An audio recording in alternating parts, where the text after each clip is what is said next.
pemantauan dan penyelidikan atas peristiwa tragedi kemanusiaan di Stadion Kanjuruhan Malang yang terjadi pada 1 Oktober 2022.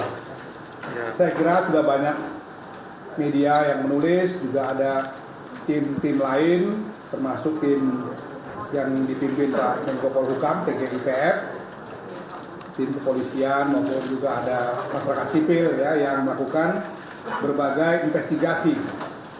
Sebagai Komisi Nasional atau lembaga negara independen di bidang hak asasi manusia, tentu Komnas HAM juga berkewajiban sesuai dengan Undang-Undang 39 tahun 1999 untuk melakukan penyelidikan dan pemantauan.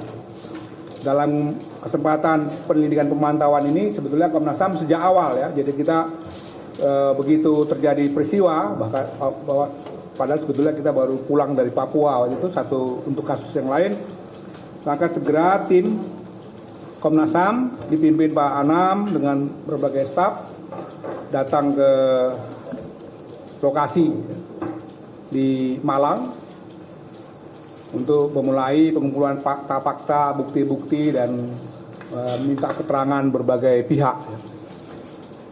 Itu ya. Nah, tanggal 5 ya. Tanggal 5 nanti juga kami akan mengirim staf untuk ekshumasi, menghadiri ekshumasi. Undangan tadi sudah datang dari Mabes Polri untuk Komnas HAM.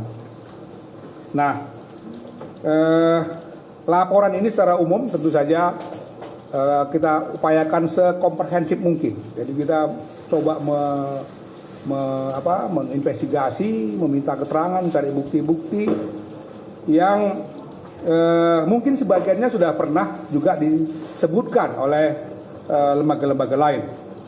Tetapi Komnas HAM sesuai dengan mandatnya tadi di bidang hak asasi manusia akan secara spesifik ya memfokuskan perhatian dengan menggunakan berbagai instrumen-instrumen hak asasi manusia, baik instrumen internasional. Misalnya salah satu yang kami pakai ini yang jarang sekali digunakan adalah Guiding Principle on Business and Human Rights. Jadi gini, di internasional itu ada standar yang disebut sebagai panduan prinsip-prinsip mengenai hak asasi manusia terhadap entitas bisnis atau korporasi di seluruh dunia. Indonesia sudah memiliki komitmen juga terhadap itu. Nah, ini belum pernah ada sebetulnya satu peristiwa di mana pemantauan itu menggunakan instrumen itu. Untuk kasus Kanjuruhan ini kami gunakan untuk kemudian juga dipakai nanti menilai dan membuat kesimpulan serta rekomendasi. Jadi Guiding Principles on Human Rights, Business and Human Rights itu sudah lama ada di internasional, sudah menjadi bagian dari komitmen Indonesia, tapi masih sangat jarang digunakan dalam pemantauan dan penyelidikan. Kali ini kami gunakan untuk memperkaya dan menambah analisa komprehensif dari penyelidikan dan pemantauan kami. Nanti bagian-bagian berikutnya tentu akan ada kesimpulan-kesimpulan yang kalau sudah pada kesimpulan tentu akan kaitan juga dengan undang-undang nasional kita, undang-undang pidana dan lain-lain ya. Itu, dan ada beberapa rekomendasi nanti yang akan ditujukan kepada Presiden Republik Indonesia, kepada kepolisian, juga kepada PSSI, pada PT LIP, Indosiar, Arema, komunitas supporter dan lain-lain. Seperti itu. Bagi kaitan dengan itu, saya kira saya akan persilakan ya untuk menjelaskan ini. Saya kasih gambaran umum saja. Nah, sekarang saya persilakan nanti secara bergantian karena cukup panjang. Tadi seperti saya katakan komprehensif laporan kita, maka mungkin nanti akan dimulai oleh Pak BK, setelah itu disambung oleh Pak Anam, bisa jadi kembali lagi Pak BK karena laporannya cukup komprehensif. Kurang lebih begitu ya. Saya persilakan Pak BK. Ya, terima kasih Pak Ketua. Selamat siang menjelang sore Bapak Ibu semua, kawan-kawan jurnalis.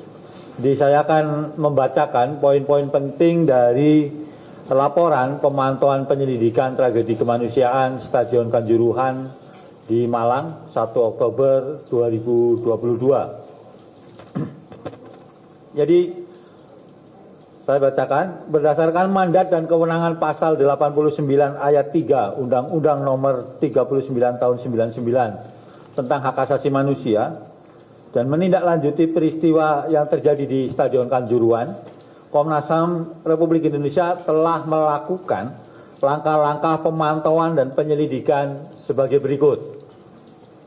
Yang pertama, tim meminta keterangan terhadap sejumlah saksi korban, termasuk Aremania Semalang Raya, yang mengetahui peristiwa di Stadion Kanjuruhan Malang, dan permintaan keterangan ini guna diminta dan didengar kesaksiannya, termasuk juga memberikan bukti-bukti yang diperlukan.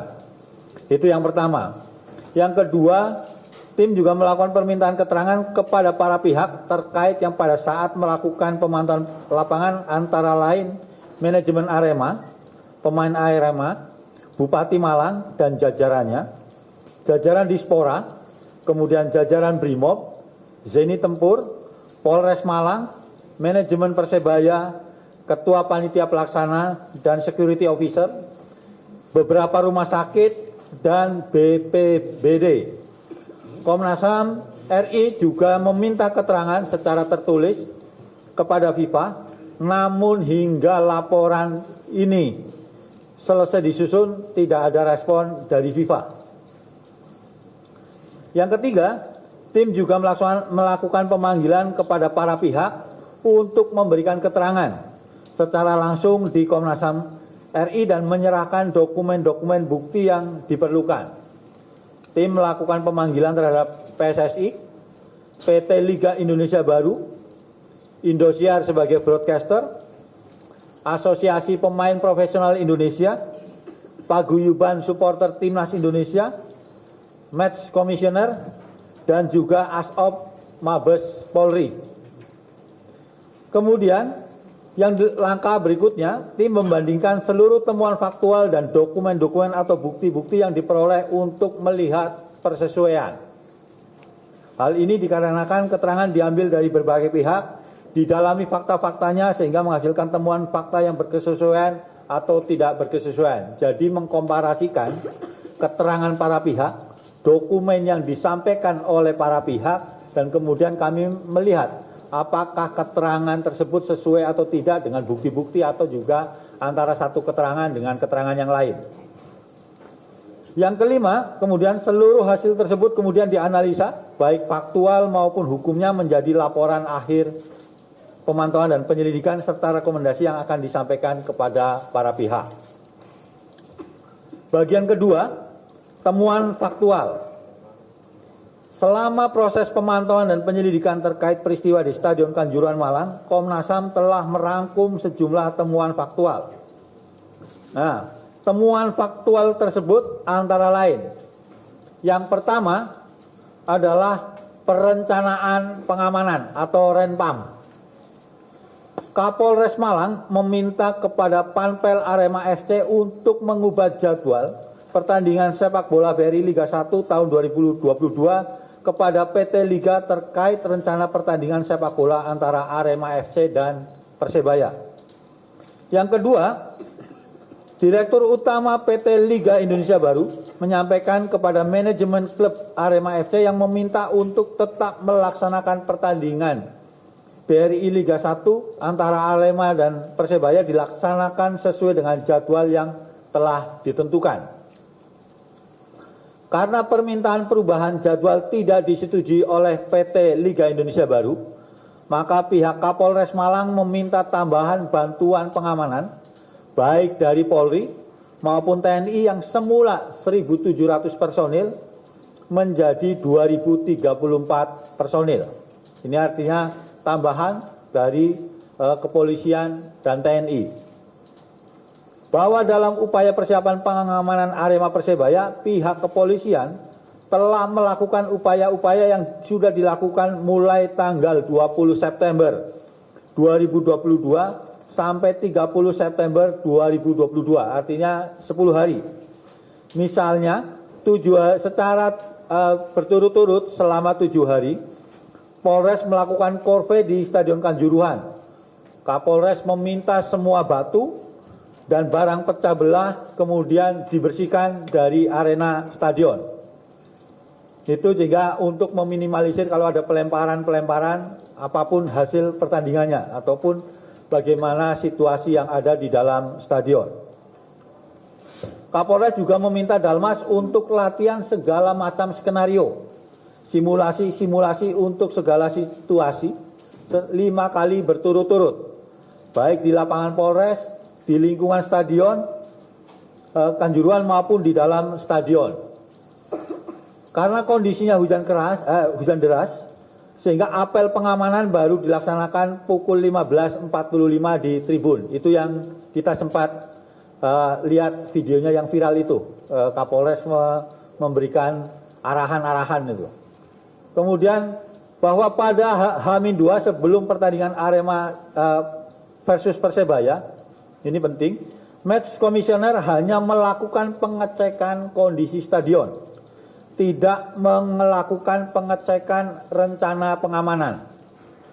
Jadi hanya ngecek kondisi stadionnya, tidak ngecek soal rencana pengamanan dari match commissioner. Tanggal 30 September 2022 dilakukan technical meeting, namun security officer hanya menjelaskan mengenai jumlah personil pengamanan. Security officer tidak menjelaskan secara detail terkait penempatan petugas pengamanan, rencana evakuasi dan mekanisme pengamanan dari pihak TNI Polri, termasuk tidak ada penjelasan terkait boleh tidaknya BRIMOB masuk ke dalam personil pengamanan. Jadi hanya bicara soal jumlah personilnya ya untuk pengamanan, tidak menjelaskan bagaimana tugas-tugasnya maupun skenario-skenario yang lain.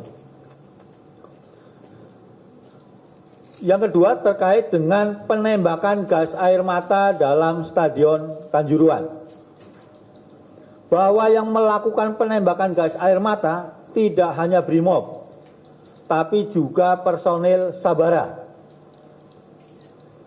Jenis senjata yang digunakan BRIMOB sebagai pelontar gas air mata yang digunakan untuk pengamanan adalah laras licin panjang, terus kemudian amunisinya selongsong kaliber 3738, flashball Super Pro kaliber 44 dan anti riot AGL amunisi kaliber 38. Adapun amunisi gas air mata yang digunakan merupakan stok tahun 2019 dan telah expired atau kedaluarsa. Bahwa match commissioner mengetahui petugas keamanan membawa senjata gas air mata dan tapi tidak melaporkan hal ini. Padahal selain itu, match commissioner juga menyatakan tidak mengetahui bahwa penggunaan gas air mata itu dilarang. Ini vital. Dari pengakuan dari match commissioner ketika dimintai keterangan oleh Komnas HAM, yang bersangkutan tidak mengetahui bahwa gas air mata itu dilarang. Bahwa pada saat pertandingan BRIMOB yang diturunkan merupakan pasukan dengan kemampuan PHH, pasukan huru-hara, yang membawa senjata gas air mata. Penggunaan gas air mata mengacu pada peraturan Kapolri nomor 1 tahun 2009 tentang penggunaan kekuatan dalam tugas kepolisian Republik Indonesia. Penembakan gas air mata dilakukan tanpa koordinasi dengan Kapolres Malang dan atas diskresi dari masing-masing pasukan. Ini agak detail setelah ini. Dari pukul 22.08.59 sampai 22.09.08, BRIMOB 11 kali menembakkan gas air mata ke arah shuttle band selatan lapangan. Setiap tembakan berisi 1 sampai 5 amunisi gas air mata. Aparat kembali menembakkan gas air mata pada pukul 22.11.09 dan pada pukul 22.11 hingga pukul 22.15 diperkirakan gas air mata ditembakkan 24 kali. Jumlah amunisi yang terlihat dalam video sebanyak 30 amunisi yang bersumber dari 10 tembakan. Terus kemudian diperkirakan gas air mata ditembakkan di dalam stadion pada peristiwa ini sebanyak 45 kali. 27 tembakan terlihat dalam video. Kami mengkompilasi semua video yang ada. dan kemudian 18 lainnya terkonfirmasi terdengar, jadi suaranya, suara tembakannya. Jadi itu sebanyak 45 kali. Kekerasan yang dilakukan oleh aparat yang terlihat dalam video terjadi pada 220835 sampai 220836. Seorang anggota TNI memukul salah satu supporter yang menggunakan tongkat di sebelah kanan pintu ruang ganti pemain. Adapun anggota TNI lainnya terlihat menendang salah satu supporter yang tengah berlari ke arah tenggara pada pukul 22.08.42 sampai 22.08.43. Di waktu yang bersamaan, seorang supporter terlihat ditarik dan dipukul dengan tongkat oleh 3 orang anggota TNI. Bahwa kekerasan lain dilakukan oleh 2 anggota TNI di depan gawang selatan pada pukul 22.09.43 sampai 22.08.57. Seorang petugas juga menjatuhkan salah satu supporter dan membawanya ke pinggir lapangan pada pukul 22.09.20. Jadi ini kami bekerja keras untuk bagaimana memastikan sampai detik per detiknya, durasinya, sampai juga bagaimana tindakan kekerasan yang dilakukan oleh aparat. Dinamika di Stadion Kanjuruhan Malang. Kondisi masih terkendali setelah peluit panjang tanda berakhirnya pertandingan pada pukul 21.47. Pemain dan ofisial Arema tetap berada di tengah lapangan untuk melakukan penghormatan dan menyampaikan permintaan maaf atas kekalahan Arema. Ini juga yang kami pernah sampaikan di rilis temuan awal. Pada pukul 22, seluruh pintu kecil keluar tribun ekonomi sudah dalam kondisi terbuka. Jadi pukul 22. Kemudian penonton berlarian dan saling injak bahwa alur keluar supporter dari tribun keluar stadion terlihat lancar pada pintu 1, 2, 4, 5, 6, 8, 11, dan 14. Saya ulangi yang lancar ini harusnya keluar 1, 2, 4, 5, 6, 8, 11, dan 14. Bahwa ditemukan saling himpit dan tumpukan massa hingga pintu tidak bisa dilewati pada pintu 3, 7, 9, 10, 12, dan 13. Ini ilustrasi yang ada di rekaman CCTV itu. Ini di pintu 3 kondisinya.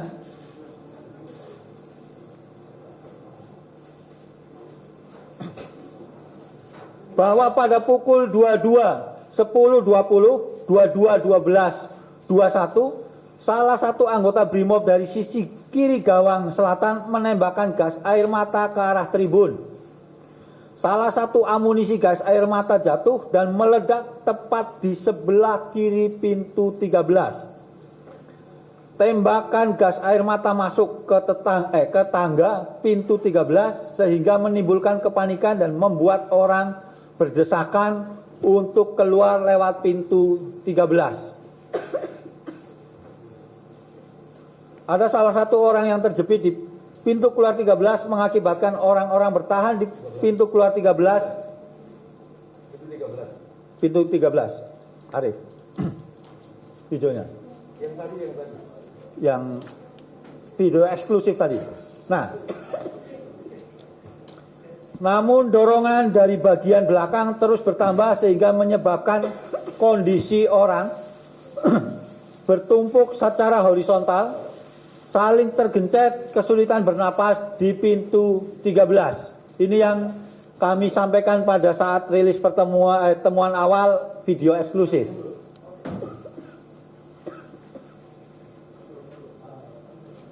Nah, itu kelihatan. Ini persis di sebelah kiri pintu keluar gate 13. Dinamika lain di Stadion Kanjuruhan atau masih terus? Mana? Iya. Videonya. Oke, kita terusin videonya terlebih dahulu.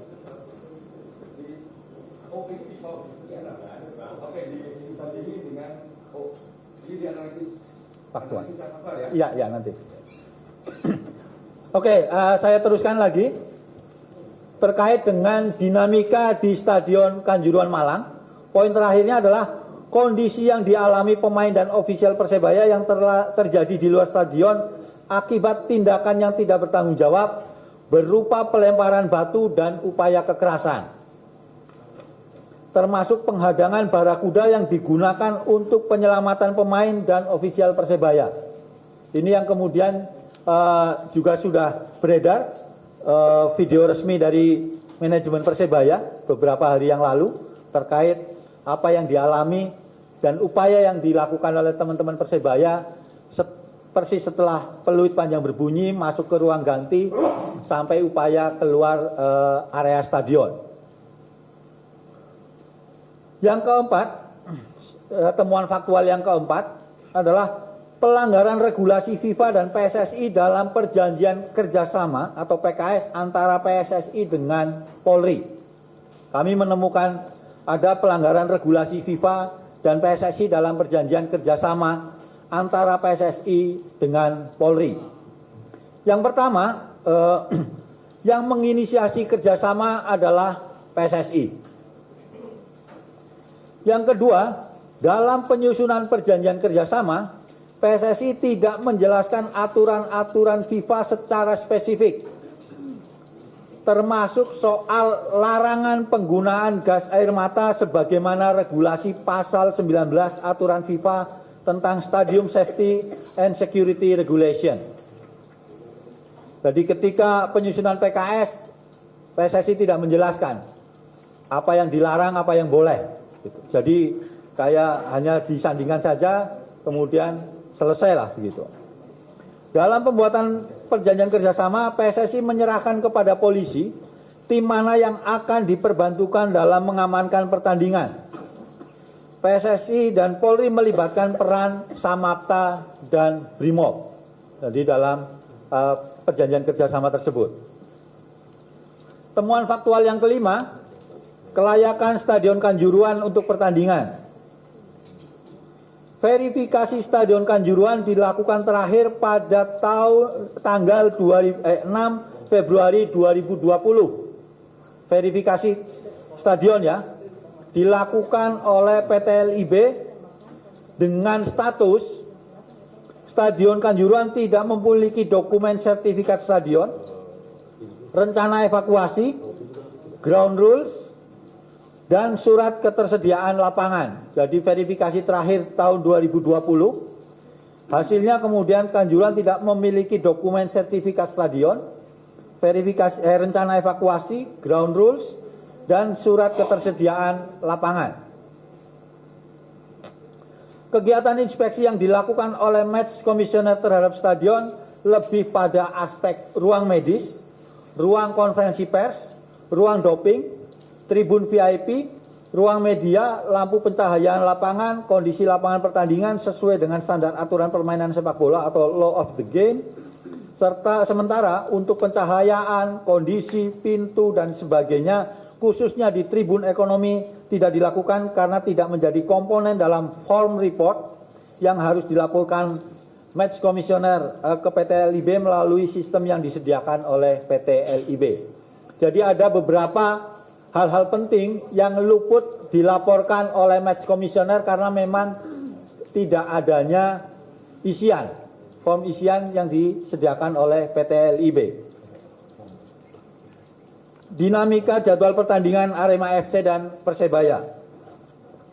Pada tanggal 13 September 2022, Kapolres mengirimkan surat secara resmi ke panitia pelaksana yang juga ditembuskan kepada Ketua PSSI. Jadi selain kepada Panpel, juga Kapolres kirim suratnya juga ditembuskan kepada Ketua PSSI sebagai tembusan. Meminta secara resmi agar jadwal pertandingan Arema FC dimajukan ke pukul 15.30 dengan pertimbangan keamanan. Pada tanggal 13 September 2022, PT LIB berkomunikasi dengan pihak Indosiar melalui pesan WhatsApp terkait surat perubahan jadwal kick off dari Polres Malang. Jadi ada diskusi antara LIP dengan Indosiar terkait permintaan perubahan jadwal dari Polres Malang. Pada komunikasi tersebut, pihak Indosiar merespon bahwa perubahan jadwal ini membuat pihak broadcaster kesulitan. Para sponsor mengeluh karena laga Super Big Match, salah satunya Arema FC dan Persebaya, tidak lagi tayang di prime time dan berpotensi kehilangan sponsor. Pihak Indosiar menyampaikan bahwa pihak broadcaster tetap berpendirian bahwa pertandingan harus dilangsungkan di malam hari, namun menawarkan kick off dari pukul 20 ke pukul 19.30, tapi tetap di malam ya. Tawaran dari broadcaster seperti itu. Pada tanggal 19 September 2022, Kapolres kemudian menerima soft copy surat jawaban PT LIP kepada Panpel tertanggal 19 September yang berisikan pernyataan bahwa PT LIP meminta Arema FC untuk berkoordinasi secara optimal dengan pihak keamanan terutama Kapolres Malang untuk tetap melaksanakan pertandingan Arema FC versus Persebaya dilaksanakan sesuai jadwal yang telah ditentukan. Ini nanti dalam rilis ada kata-kata yang kami cetak tebal. Artinya ini juga menjadi penekanan serta kata tebal itu juga disesuaikan dengan surat yang asli. Tidak ada perubahan redaksional. Nanti mungkin dirilis teman-teman bisa.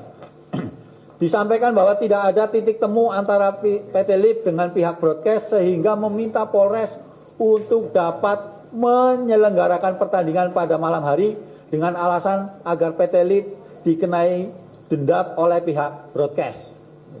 Tidak dikenai ya, tidak dikenai denda oleh broadcast. Jadi kalau ada perubahan jadwal, PT LIP selalu beralasan nantinya akan dikenai denda oleh broadcast. Terjadi beberapa kali komunikasi antara Kapolres dengan Direktur Operasional LIP. Nah, berdasarkan komunikasi terakhir antara Kapolres dan Direktur Operasional LIP pada tanggal 20 September 2022, Kapolres akhirnya mau tidak mau menyiapkan pengamanan sehubungan tidak terjadinya perubahan jadwal pertandingan sesuai permintaan Kapolres Malang sebelumnya. Jadi ini setelah komunikasi berapa kali, akhirnya Kapolres Malang mau tidak mau menyiapkan rencana pengamanan untuk pertandingan malam hari. Temuan faktual yang ketujuh, kapasitas stadion dan tiket. Kapasitas Stadion Kanjuruhan Malang milik Dinas Kepemudaan dan Olahraga Kabupaten Malang yaitu 38.054 orang. 38.054 orang. Berdasarkan keterangan manajemen Arema, Panpel dan Security Officer, kapasitas Stadion Kanjuruhan 45.000. Sehingga Panpel mencetak tiket pertandingan sebanyak 43.000. Jadi ini ada perbedaan antara dokumen resmi dengan keterangan dari manajemen Arema, Panpel, dan Security Officer. Kapolres Malang berdasarkan keterangan yang disampaikan baru mengetahui kapasitas resmi Stadion Malang pada tanggal 29 September 2022. Berdasarkan data Badan Pendapatan Daerah Bapenda Kabupaten Malang, hasil perhitungan pada saat pertandingan Arema FC dan Persebaya tanggal 1 Oktober terdapat 42.516 tiket yang terjual. Jadi terjual 42.516 tiket. Temuan faktual ke-8, PSSI melanggar regulasinya sendiri. Inisiasi pembuatan PKS dan penandatangannya secara substansi bertentangan dengan regulasi PSSI dan FIFA. Misalnya pelibatan PHH Brimob dan atribut kelengkapannya. Artinya termasuk gas air mata sebagai standar dari Brimob. Yang kedua, tidak ditetapkannya pertandingan Arema versus Persebaya tanggal 1 Oktober sebagai pertandingan beresiko tinggi atau high risk. Yang ketiga, tidak memperhatikan mekanisme untuk pertandingan high risk atau beresiko tinggi. Yang keempat, tidak adanya sertifikasi terhadap petugas keamanan dan keselamatan. Ini kan beberapa poin dari regulasi PSSI yang kemudian juga dilanggar oleh PSSI sendiri begitu. Hasil lab terhadap temuan bagian gas air mata, bahwa komponen utama relatif 49,6% dari sampel gas air mata yang diuji adalah 2-klorobenzal manolitril yang merupakan jenis gas air mata yaitu CS gas. Ini kesulitan nih bacanya. Ini dokumennya. Ini nanti ada dokumennya ya. Adanya komponen yang berasal dari penguraian prekursor CS gas, 2-klorobenzaldehide dan senyawa lainnya dalam jumlah yang lebih kecil menunjukkan bahwa kemungkinan sampel gas air mata tersebut telah kedaluarsa atau berubah dari spesifikasi awal. Jadi ini terkonfirmasi dari hasil laboratorium bahwa gas air mata yang digunakan expired atau kedaluarsa. Tidak ada persyaratan mutu terkait pengajuan manajemen pelaksanaan pertandingan. PT LIT tidak memberikan pedoman standar persyaratan mutu individu yang perlu dipenuhi oleh calon panitia pelaksana, security officer, dan perangkat pelaksana pertandingan yang diajukan oleh masing-masing klub, seperti melampirkan riwayat pendidikan, riwayat pengalaman sebagai panpel, kemudian pelatihan kompetensi, dan lisensi lainnya yang berkaitan. PT LIT menyandarkan kelayakan manajemen pelaksanaan pertandingan atau panpel security officer melalui workshop yang diselenggarakan oleh PT LIT setelah pengajuan nama kepanitiaan oleh klub. Pengawas pertandingan Arema FC dan Persebaya tidak terakreditasi atau tersertifikasi oleh AFC. Berdasarkan keterangan PSSI bahwa match komisioner mendapatkan lisensi dari AFC. Ini berdasarkan keterangan PSSI. Sementara berdasarkan keterangan match komisioner sendiri, yang bersangkutan hanya memegang lisensi PSSI yang didapatkan pada tahun 2006.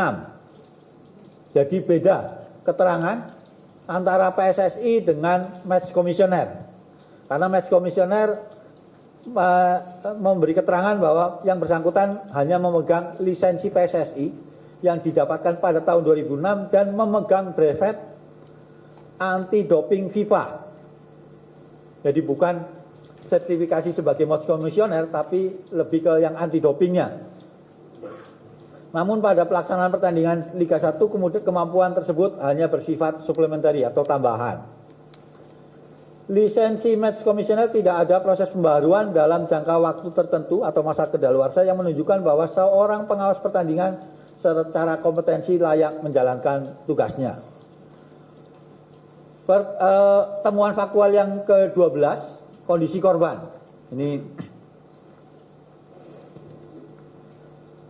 korban meninggal dunia berjumlah 135 orang, di mana 4 orang diantaranya meninggal dunia setelah dirawat beberapa hari dengan kondisi kritis di Rumah Sakit Umum Daerah Dr. Saiful Anwar, Malang. Sebagian besar korban mengalami gangguan pernapasan dan ditemukan ada memar di paru-paru akibat trauma atau benturan. Selain itu, wajah korban juga terdapat tanda-tanda bekas gas air mata berupa wajah memerah atau membiru dan mata yang merah berair. Sejumlah korban juga mengalami patah tulang dan lebam-lebam, serta kondisi patah tulang, fraktur, dislokasi, mata bengkak, merah atau kehitaman dan berair yang diduga akibat gas air mata, nyeri dada atau sesak, dan juga nyeri otot atau trauma otot. Kondisi korban meninggal dunia hampir semuanya dalam kondisi yang sama, gitu ya, yaitu wajah kebiruan, kehitaman, dan bengkak. Selain itu juga ada salah satu korban meninggal yang juga mengalami retak di kepala. Temuan faktual yang terakhir, CCTV Stadion Kanjuruhan. Total CCTV Stadion Kanjuruhan berjumlah 32 titik. CCTV titik 16 yang mengarah ke area parkir baru dipasang pada Jumat 30 September 2022. Jadi khusus titik 16 baru dipasang pada hari Jumat 30 September 2022. Titik ini mengarah ke area parkir. Bahwa setelah pemasangan CCTV tersebut, pengaturan IP masih dalam bentuk factory setting dan belum menjadi statik, sehingga pengaturan IP masih dapat berubah-ubah atau dynamic hingga pada saat pertandingan. Ini yang kemudian ada beberapa isu, nanti saya akan terangkan. Akibat belum dilakukannya pengaturan IP address, CCTV di titik 16 tersebut tidak dapat merekam gambar di sejumlah waktu sehubungan dengan matinya NVR atau Network Video Recorder yang disebabkan perubahan IP address secara otomatis. Tadi akibat aturan IP yang masih dinamis itu. Karena pengaturannya belum statis sehingga ada beberapa waktu yang tidak terekam lah. Itu bukan dihapus gitu ya. Bukan. Ini kemarin kan ada isu dihapus nih. Gitu. Nah ini karena memang pengaturan atau settingnya masih dynamic, gitu, berubah-ubah. Sehingga ada kerangka waktu yang tidak terekam oleh CCTV. Pengambilan DVR dilakukan oleh Reskrim Polres Malang, disaksikan oleh Dispora dan terdapat serah terima penyitaan. Jadi ini penting juga. Kemarin kan ada isu soal DVR gitu ya. Jadi DVR-nya penyitaannya dilakukan oleh jajaran Reskrim Polres Malang. Ini kaitannya untuk penyidikan dan yang lain sebagainya. Dan kemudian ada saksinya Dispora dan terdapat serah terima penyitaan. Saya kira itu 13 temuan faktual atas tragedi kemanusiaan di Kanjuruhan. Untuk selanjutnya konstruksi peristiwa dan analisa faktualnya Pak Anam akan melanjutkan. Silakan Pak Anam.